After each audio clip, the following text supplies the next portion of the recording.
lot of people in the BCI are from an engineering or an ICT background, math and computation, or from a very clinical background, or from neuroscience, and they all have a different language.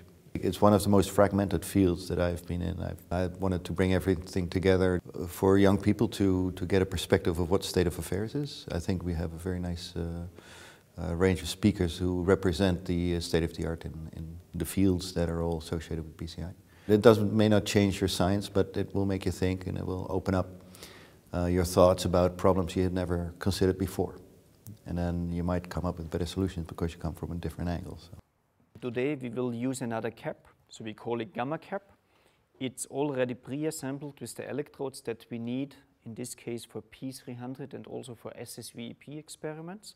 But we will only select the 8 electrodes for this experiment today. Then the cap is already aligned.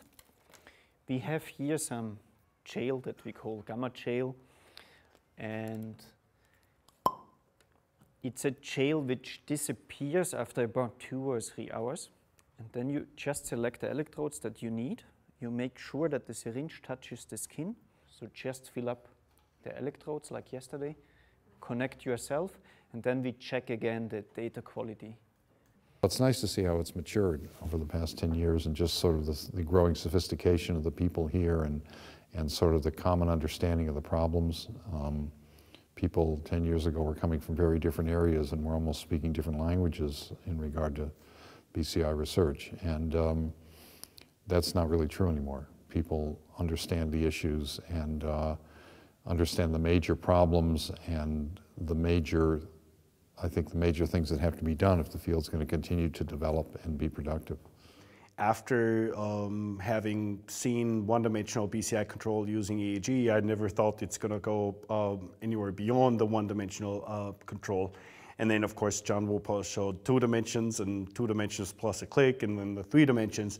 And just to see that progressing like this, I would have never thought that that would be possible. We're really trying to think of the future of BNCI. So you have to have a little bit of fantasy about what might be possible in the future. So how can we rewrite these scenarios that you might think, okay, now maybe we have to make it less concrete.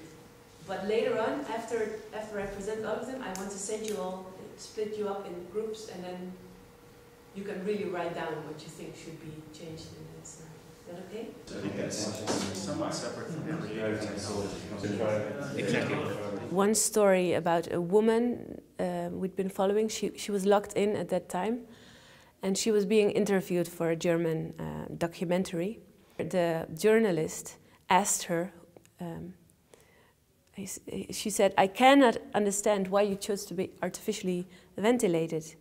And with the BCI, this woman wrote, "Life is always exciting, valuable, and interesting." And that to me was a very good moment. I think that what we're doing right now is laying the foundation for the next generation to actually enhance normal humans. And the reason I think it's important to do that is because, I don't know if you know Ray Kurzweil, who's predicted that machine intelligence will be at least equal and probably surpass human intelligence by 2045, which is a generation away. So we have to hurry up and enhance human intelligence or we'll be surpassed by the machines. Actually, very optimistic. It's going to work. I wouldn't worry about the difficulty at all. That's the fun, that's the challenge, as long as you don't take it like, oh, terribly seriously. No, it's the fun challenge. And I think there's a lot of changes that we're going to look at for the next 2 or 3 meetings at least. Yeah.